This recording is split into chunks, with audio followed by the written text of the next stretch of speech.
Every day I wake up and wish you were dead. Okay, I'm just kidding. But today we're doing a mediator reacts to a marriage story.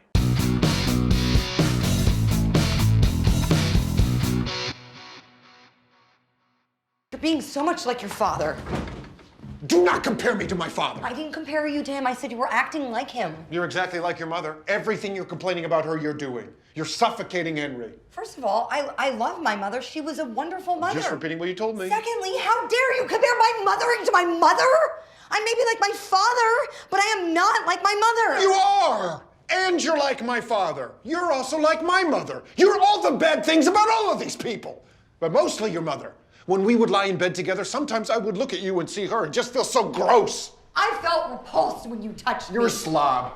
Okay, this is already pretty intense. As a mediator, I'm used to being in some intense moments, but this is on the high end. And one of the first things that I'm seeing here that is really common when people are in an intense emotional dispute is that the way they discharge that emotion is with blame and with making accusations, and particularly a couple. They are very good at finding those real ways that they can dig here. And Adam Driver, right, is doing this. He knows that comparing Scarlett Johansson's character to her mother is going to make her go crazy. And so we can see defensiveness on defensiveness. And what a good mediator, of course, does is to try to take this kind of accusation and blame and pull it back and retranslate it into what are the emotions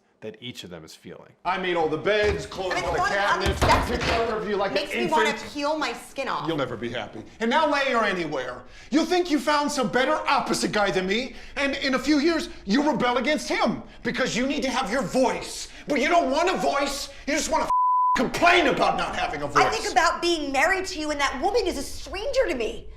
I mean, we had a child's marriage. You've gone back to your life before you met me. It's pathetic. People used to tell me that you were too selfish to be a great artist, and I used to defend you. They were absolutely right. All your best acting is behind you. You're back to being a hack.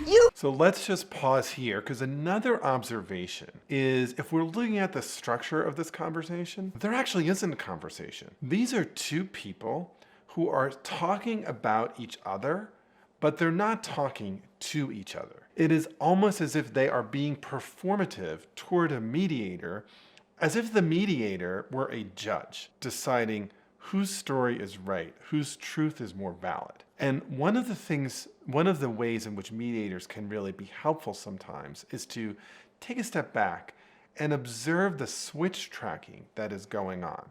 When one person is talking about the other person and another one's talking about the other person, but there's no listening, there's no point of really the Venn diagram, there is no Venn diagram of overlap. And that's what we see happening here. You gaslighted me. You're a villain. Oh, you want to present yourself as a victim because it's a good legal strategy? Fine. But you and I both know you chose this life. You wanted it until you didn't. You used me so you could get out of LA. I didn't use you. You did, and then you blamed me for it. You always made me aware of what I was doing wrong, how I was falling short. Life with you was joyless. So let me just pause here. Another real challenge mediators face is how to move away from allegations of blame. Whether it's a broken marriage or a broken business relationship, there can be feelings in a mediation that there is this thing called blame. It's somebody else's fault, or somebody else is more responsible. And if we're gonna move toward any kind of resolution, the mediator has to find a way to listen to the underlying interests, to see past this blame frame, and to get the parties talking about how can they have a future with each other. And here, it's simply a lobbying of who is the worst actor, who is the bigger villain in this really sad and tragic story. So then you had to go with someone else? You shouldn't be upset that I her. You should be upset that I had a laugh with her. Do you love her? No, but she didn't hate me. You hated me. You hated me. You somebody we worked with. You stopped having sex with me in the last year. I never cheated on you. That was cheating on me. But there's so much I could have done. I was a... So let me just pause here, because another really interesting thread for mediators is when people are looking at the same set of facts, but putting very different meanings on it. And we see that in play here. Adam Driver's character has cheated on Scarlett Johansson's, but no one's disputing that, really. No one's disputing the fact of what happened. But what is being disputed is the meaning making that came from it. One of the ways that a mediator can be helpful is not to have these two parties agree on the meaning, but to understand that this set of events happened that had very different meanings for each of the parties. They will never be reconciled. But again, what is some way that we can move forward? Because particularly in a marriage that's breaking up, where there are children, these two parties are gonna have to be part of each other's lives going forward. The director in my 20s who came from nothing and was suddenly on the cover of Time Out New York. I was hot shit and I wanted to everybody and I didn't. And I loved you and I didn't want to lose you. But I'm in my 20s and I didn't want to lose that too, and I kind of did.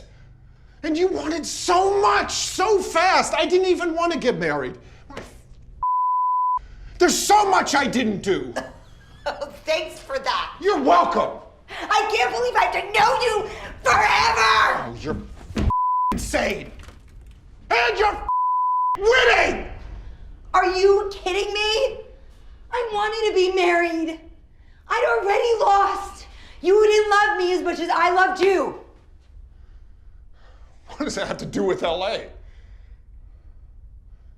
What? So again, let me just pause here, right? How quickly we go back into blame and who was at fault. You didn't love me as much as I loved you. So the invitation that parties in conflict have to relitigate the past, to figure out who is to blame, is usually not one that produces useful results in a mediation. If there were a judge here, if there were an arbitrator here, one could adjudicate the merits and demerits of each of these characters. But part of what makes, I think, this clip so gut-wrenching and powerful is that most of us, in some way, can identify with each of these characters and the genuine pain they feel and the way in which they're telling the story. Neither seems totally evil or totally crazy, and yet the way they talk about each other is as if these are villains. And so the mediator has this unique opportunity to validate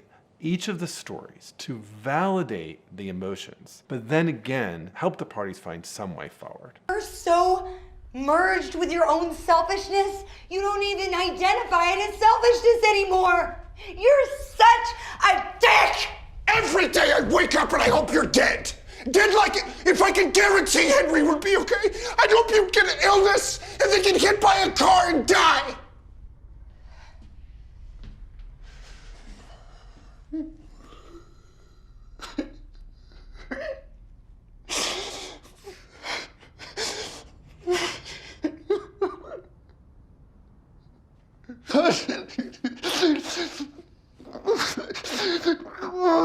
Oh, God.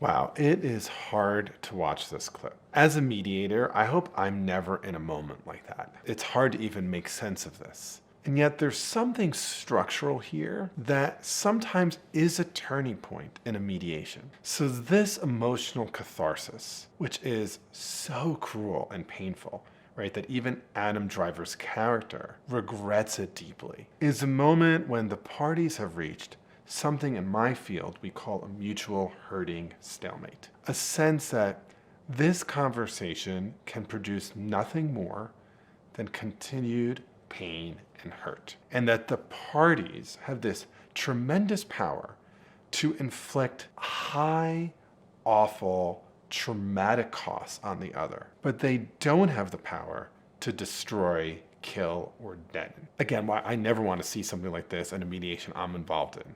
From an analytic perspective, sometimes parties do have to reach that mutual hurting stalemate. That moment of catharsis, that shared moment of realizing that the thing we are doing will never get us what we want. And so the key there for the mediator is to sit with that pain and discomfort, and then maybe to take a step back and name not the differences between the parties, but all that is shared. The pain, the hurt, the betrayal, the confusion, the desire to impose costs, and then say, all of this is within your joint power to change. And what do you want to do? And how can I help you do that?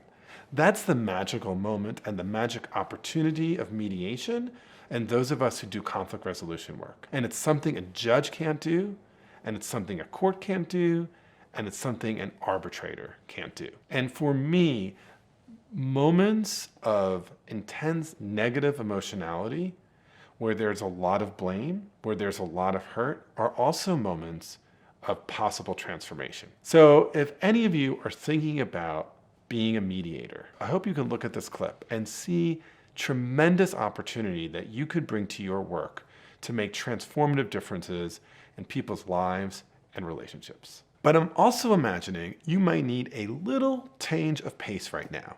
So keep watching this station, because in the next video, I'm going to analyze a really, really fun clip from the Disney Pixar film Inside Out. Also, if you are new to my channel, I'd be super grateful if you could subscribe. And also, whether you're new or not, please be sure to like this video and ring the bell so that you'll get notifications every time I drop a new video. Okay, you know you need to laugh a little. Watch this next clip from Inside Out.